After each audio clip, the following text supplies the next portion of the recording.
Let me ask you something tonight. Who convinced you that your absence wouldn't matter? Who made you believe that walking away from you was no loss? I came to talk to the people who were too loyal, too patient, too forgiving, and stayed too long in places where they were merely tolerated, not celebrated. Listen to me closely. Some of you were not rejected, you were released. Some doors didn't close to hurt you, they closed to protect what was coming next. You weren't too much, you weren't hard to love, you weren't replaceable. They just didn't know what they had until they let it go. And hear me when I say this, everybody who loses you doesn't get access to you again. This is not a message about bitterness. This is a message about boundaries. This is not revenge. This is recognition, because one day, maybe quietly, maybe suddenly, they will regret losing you. And when they do, you must be strong enough not to take them back. Let me take you deeper into this. Your value was never determined by their vision. It was never created by their approval, never sustained by their applause, and never destroyed by their rejection. The mistake you made was not in being who you are. The mistake was expecting someone with limited sight to correctly measure unlimited worth. You kept shrinking the language of your greatness so it could fit inside their understanding. You kept dimming your light, hoping their eyes would adjust to the brightness. But hear me clearly. Blind people cannot validate color.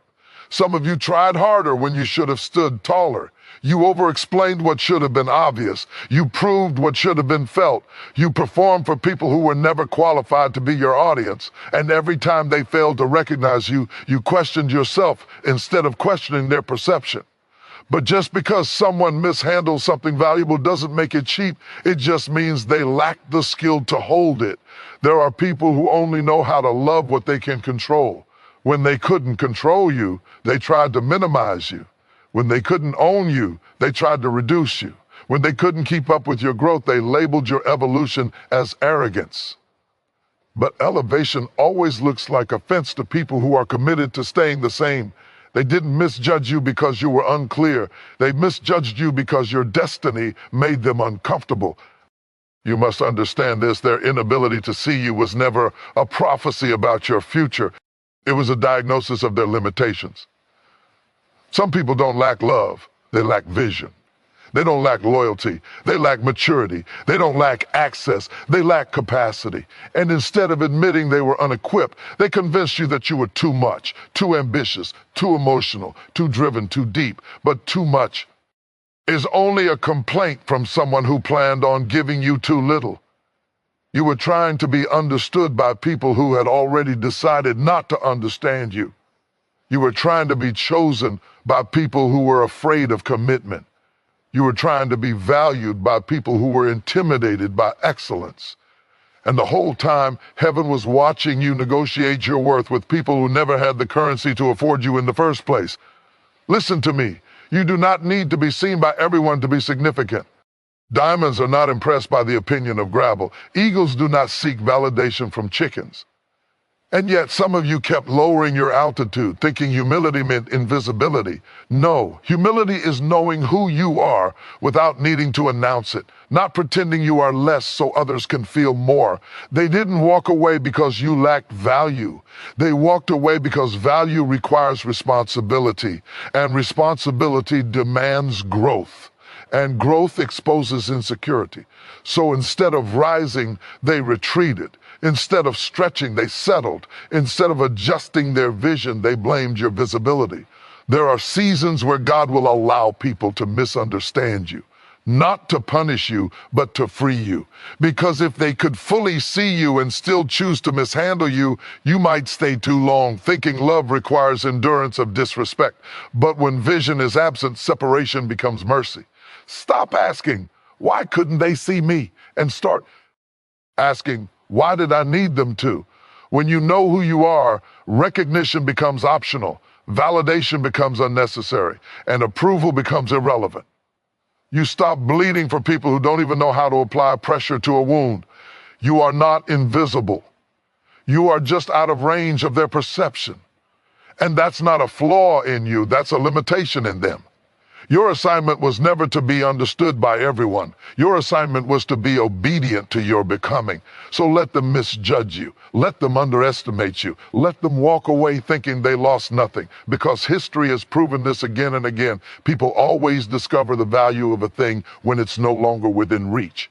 And when that realization comes, when they finally see clearly what they once overlooked, make sure you're standing somewhere so secure, so grounded, so healed that their recognition arrives too late to alter your direction.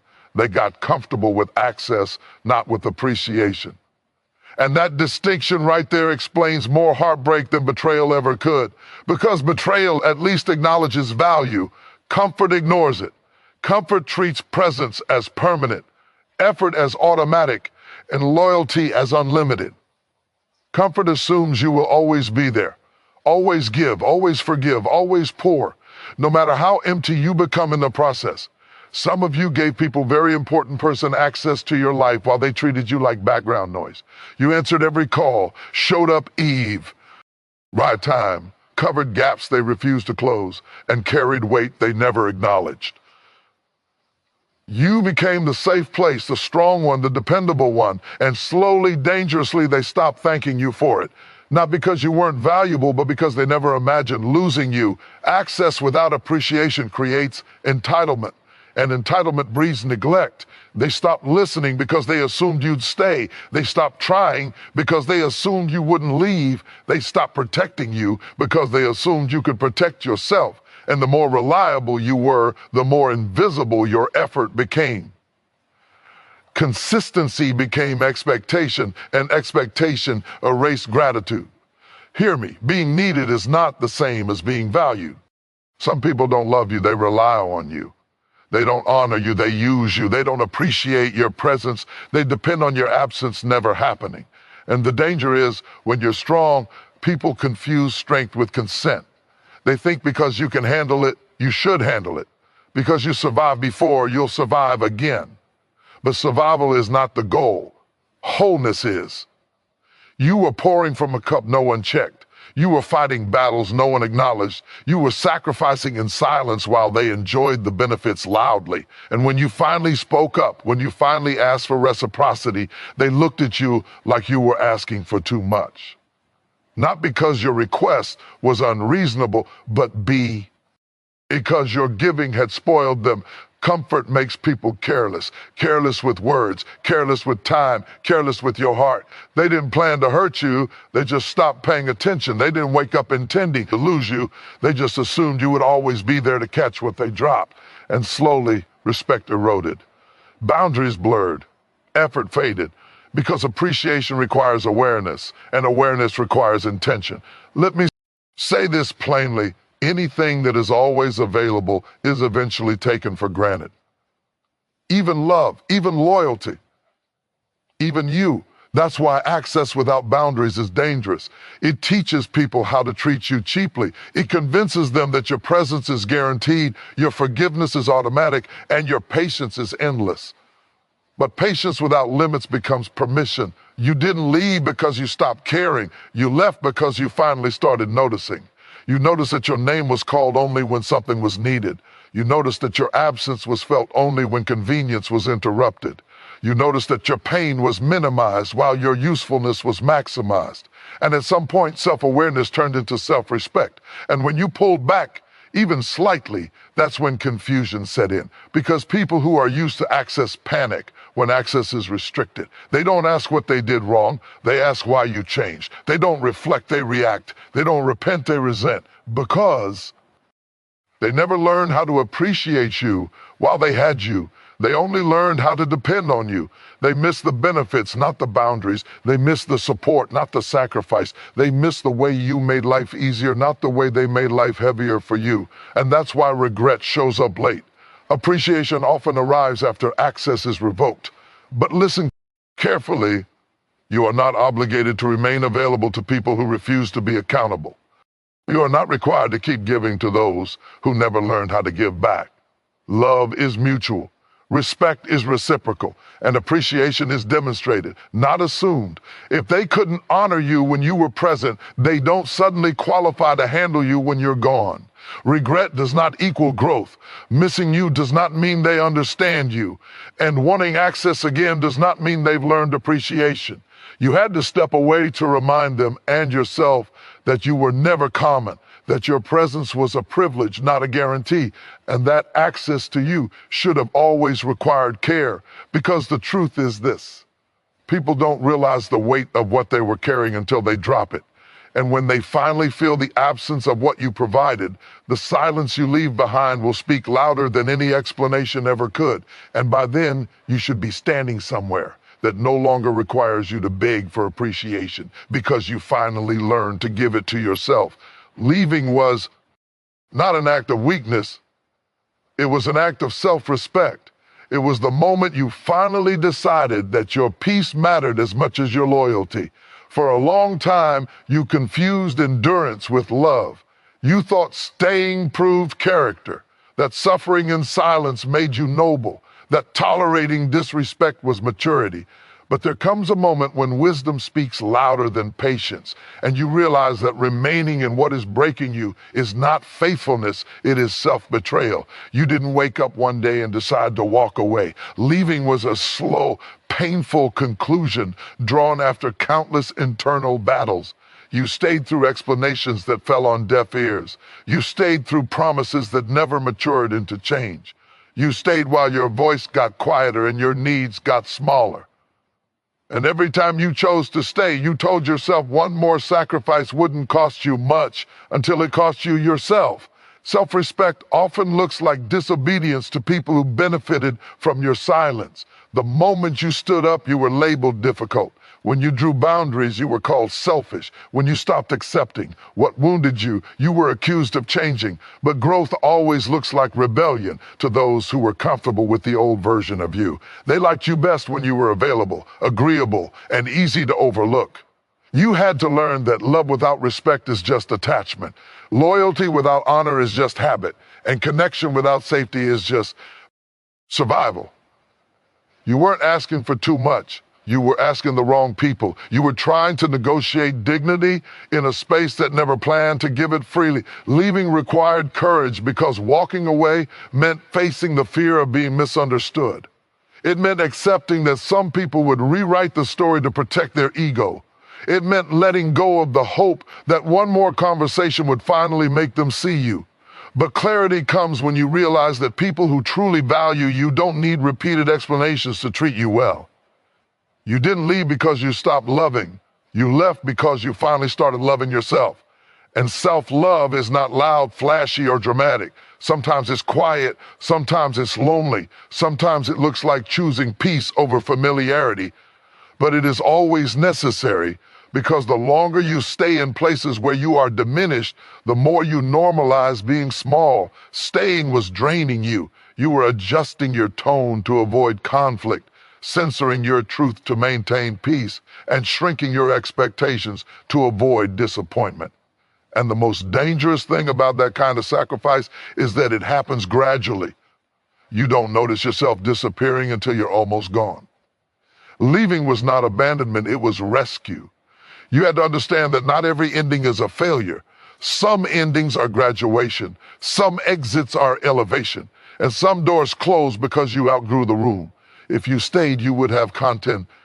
You need to break yourself into pieces small enough for them to digest, but you were never meant to be consumed. You were meant to be whole. Self-respect demands standards, and standards make people uncomfortable because they require accountability. When you left, you disrupted a system that worked in everyone's favor except yours.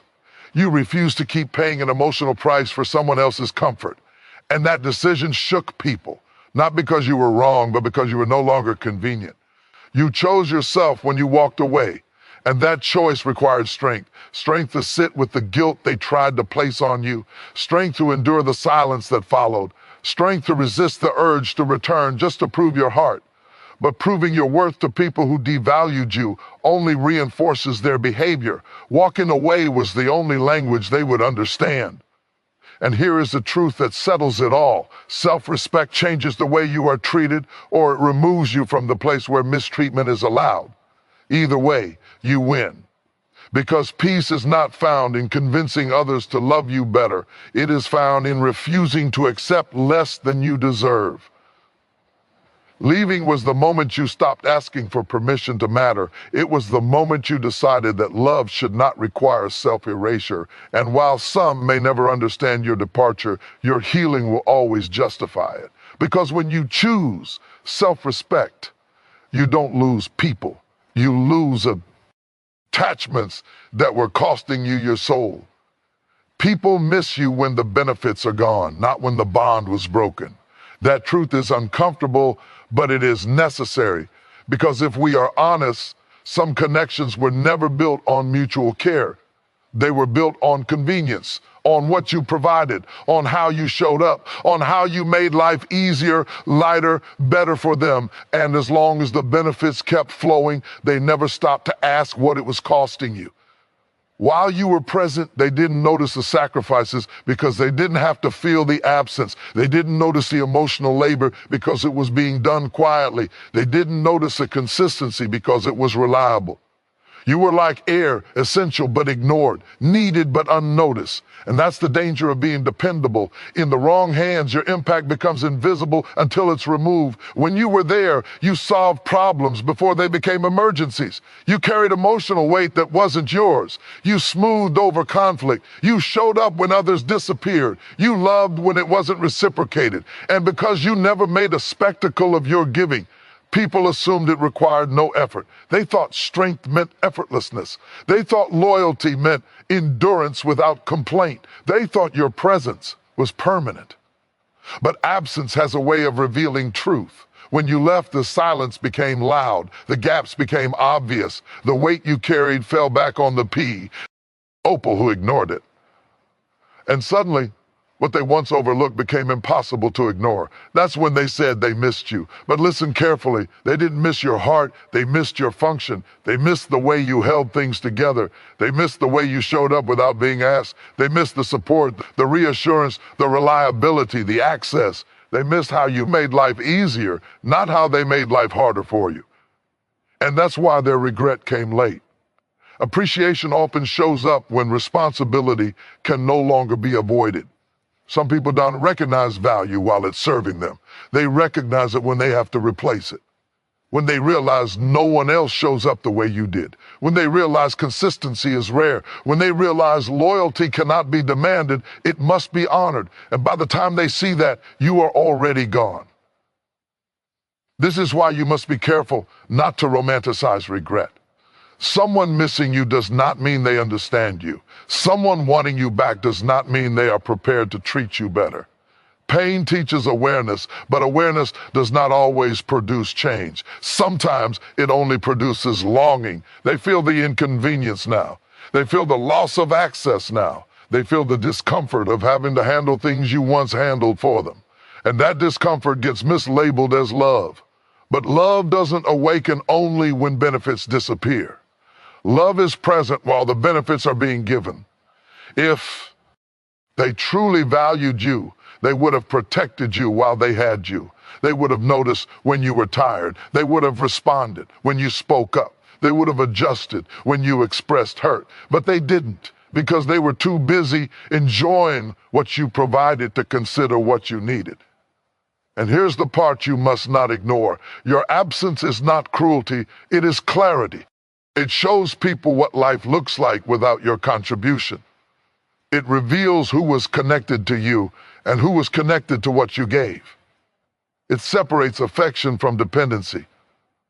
When they say they miss you, ask yourself, do they miss your presence or do they miss your usefulness? Do they miss your voice or do they miss the silence you kept for their comfort? Do they miss you as a person or as a resource?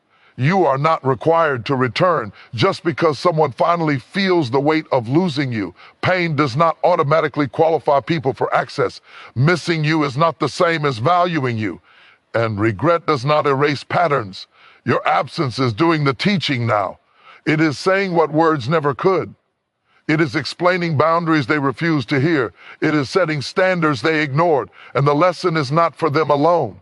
It is for you. You are learning that love should not require depletion, that connection should not cost your peace, that being needed is not enough if you are not also cherished. And most importantly, you are learning that your value does not increase because someone finally notices it. It was always there. Let them miss you. Let them feel the gap. Let them sit with the realization that what they lost was rare. But do not confuse their regret with your responsibility. You did not leave to be missed. You left to be whole. And if they truly learn from your absence, that growth will show in their future, not in your past, because you are not meant to go backward to validate someone else's awakening. Sometimes the greatest gift you can give someone is the experience of life without you. And the greatest gift you can give yourself is refusing to return once you've been replaced by peace. Regret comes when replacement doesn't measure up. That is when reality finally interrupts arrogance. That is when assumptions collapse. That is when confidence born out of convenience gets exposed by comparison. Because leaving you was easy when they believed you were replaceable. Walking away felt powerful when they thought what you brought could be duplicated. Letting you go felt harmless when they assumed your absence could be filled without cost. They told themselves, I'll find someone else, someone easier, someone quieter, someone less demanding, someone who won't require growth, accountability, or maturity. They didn't understand that what made you challenging was the same thing that made you rare. They mistook depth for difficulty. They confused standards with attitude. They interpreted self-respect as pride. And so the why assumed replacement would be simple, but replacement only works when what was lost was ordinary. At first, they felt justified, free even. They told the story in a way that protected their ego. They highlighted your flaws and minimized your contribution. They exaggerated your mistakes and ignored your sacrifices, because it's easier to walk away when you convince yourself the loss was insignificant. And for a moment, they believed it. Until life demanded what only you provided, until consistency was missing, until loyalty was tested, until patience was required, until emotional depth was necessary. And suddenly, the substitutes began to fall short. They realized replacement gave them presence, but not substance, attention, but not understanding, company, but not covering. They found people who could show up for moments, but not for seasons. People who could offer excitement, but not stability. People who could match energy, but not character. That's when comparison started whispering truths they tried to silence, because replacement exposes value by contrast. It reveals that what you brought was not common. It was cultivated. It was built over time, shaped by commitment, sustained by integrity. And that kind of contribution cannot be rushed or replicated. It can only be respected. They thought they were upgrading, but they were actually downgrading into convenience. And convenience always looks good at first, until responsibility arrives, until conflict shows up. Until life applies pressure. That's when the absence of your strength becomes undeniable. That's when regret begins. Not dramatic regret, not immediate confession, but quiet realization, private disappointment, internal acknowledgement that what they lost was far greater than what they gained. Regret doesn't always come with an apology. Sometimes it comes with silence, with late-night reflection, with unspoken awareness that they miscalculated. They start remembering the things they took for granted, the way you showed up without being asked, the way you held space without making it about you, the way you stayed when leaving would have been easier, the way you believed in them when they didn't believe in themselves. Replacement highlights absence, and absence highlights impact. That's why they begin reaching out, testing access, checking availability, not always because they've grown, but because they've noticed the difference. They don't say you were irreplaceable, but their actions confess it. Their disappointment with others becomes the loudest testimony of your value. But here's the truth you must hold on to. Their regret does not validate you. It reveals them. It reveals that they didn't know how to measure what they had until they lost it. It reveals that they confused familiarity with insignificance. It reveals that they thought rarity could be replaced by abundance. And that mistake is not your responsibility to correct. You are not obligated to retool. are in just because comparison taught them a lesson. You are not required to re-enter a space that only learned your worth through loss. Regret is not proof of readiness. Sometimes it is just proof of inconvenience, because if they truly understood your value, they would have protected you when they had you. They would have invested before replacement became necessary. They would have listened before silence became permanent. Replacement didn't fail because others were inadequate. It failed because you were exceptional. And exceptional things are not interchangeable. They are irreplaceable by nature. So if they realize too late, let that realization mature without your involvement. Let them grow from it without reopening your wounds. Let the lesson stay where it belongs, in their future, not your past. Because by the time they understand what they lost, you should be standing somewhere that no longer requires comparison to confirm your worth. You don't need to be missed to be meaningful. You don't need regret to be validated. And you don't need to be replaced to be proven rare. They learned the hard way that losing you was not a transition. It was a subtraction. And some losses are meant to be permanent, not corrected. Not everyone who apologizes deserves access, and that truth is difficult to accept, because we've been taught that saying sorry is the highest form of accountability. But an apology is only a sound. Access is a privilege. Words can be spoken in seconds. Change requires seasons. And too many people want forgiveness without transformation, reconciliation without responsibility, and closeness without correction. Some apologies are sincere, and some apologies are survival tactics. You have to learn the difference. There are people who apologize because they understand the damage they caused. And there are people who apologize because the consequences finally reach them. One is rooted in humility. The other is rooted in loss. One is about your healing. The other is about their discomfort. And if you're not discerning, you'll reopen doors that should have remained closed. An apology without changed behavior is not repentance. It is manipulation wearing remorse. It sounds right. It feels emotional. It may even include tears. But when the patterns remain untouched, the apology becomes a tool to regain access, not a commitment to do better. And access given too quickly teaches people that words are enough to erase wounds they never intended to stop causing. Some people apologize to quiet their guilt, not to correct their character. They want relief, not reform. They want peace, not accountability. And when you forgive too fast, they mistake your grace for permission. They return unchanged, confident that your heart will cover what their discipline won. You must understand, this forgiveness and access are not the same thing. You can release bitterness without restoring closeness. You can forgive without reopening a door. You can heal without reconciling. Forgiveness is for your freedom. Access is about safety. Too many people confuse kindness with weakness. They think because you're compassionate, you'll always be reachable. Because you're forgiving, you'll always make room. Because you have a good heart, you'll always overlook patterns. But a good heart without boundaries becomes a target. Some apologies come with pressure. Pressure to move on quickly. Pressure to forget. Pressure to be the bigger person. But growth is not rushed. And trust is not rebuilt on demand. Anyone who truly understands the weight of what they did will respect your pace, your boundaries, and your need for consistency over time.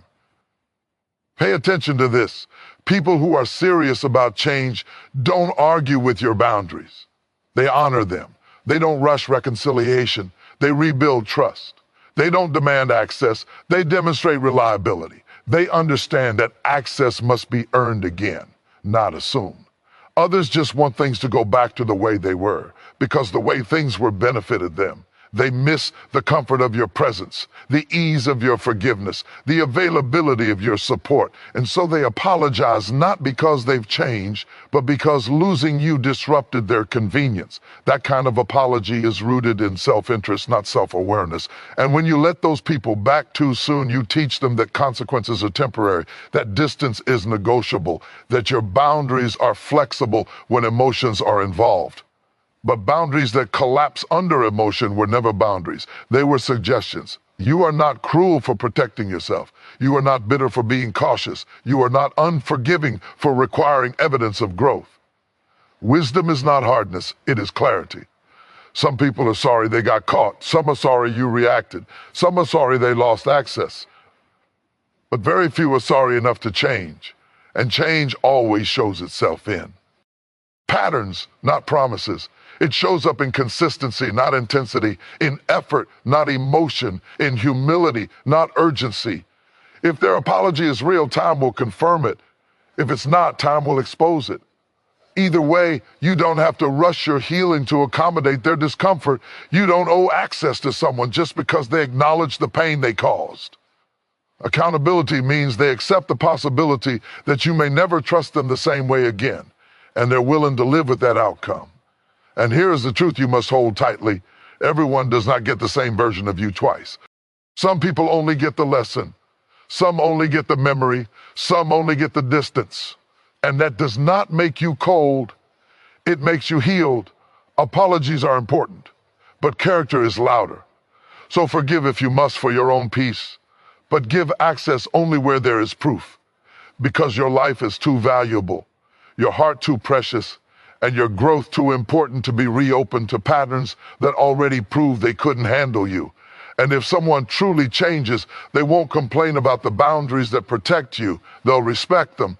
You are not required to re-enter old trauma just to prove that you are healed. Healing is not a performance, and growth is not measured by how much pain you can tolerate again. Yet many of you have felt pressured to go back to people who hurt you, back to environments that diminished you, back to conversations that reopen wounds, all in the name of forgiveness, closure, or showing maturity. But hear this clearly: healing does not demand self-exposure to what once broke you. Trauma leaves memory in the body, not just in the mind. Your nervous system remembers what your heart survived. And when you return to old pain too quickly, your body reacts before your logic can speak. That tightness in your chest, that sudden exhaustion, that anxiety you can't explain, those are not signs of weakness. Those are signals of wisdom. Your body is telling the truth even when your mouth tries to spiritualize the situation. Some people want you to come back so they can feel absolved without changing. They want your presence to validate their growth, even if no growth has actually happened. They want access to the healed version of you without accountability for the damage done to the broken version of you. And that is not healing. That is exploitation of your progress. You don't owe anyone a second chance just because you survived the first harm. Survival is not consent. Healing is not permission. Growth is not an invitation to be tested again. You do not have to walk back into the fire to prove you are no longer burned. There is a dangerous lie that says, if you're really healed, it won't bother you anymore. That lie keeps people trapped in cycles of re-traumatization. Healing does not mean numbness. Healing means awareness. Healing means you recognize the cost and choose not to pay it. It means you know the difference between courage and recklessness. Some doors should stay closed, not because you are angry, but because you are informed, not because you are bitter, but because you are better. You learned what certain environments do to your spirit. You learned what certain people trigger in your emotions. And wisdom says you don't revisit places that taught you pain unless something has fundamentally changed. And even then, you move slowly. You are allowed to outgrow explanations. You are allowed to choose distance without guilt. You are allowed to protect your peace without writing a thesis to justify it. Healing does not require you to convince others that your boundaries are valid. Boundaries don't need permission. They need enforcement. Sometimes people confuse avoidance with healing, but discernment is not avoidance. Avoidance is fear-based. Discernment is experience-based. Discernment says, I know what this costs me, and I choose differently now.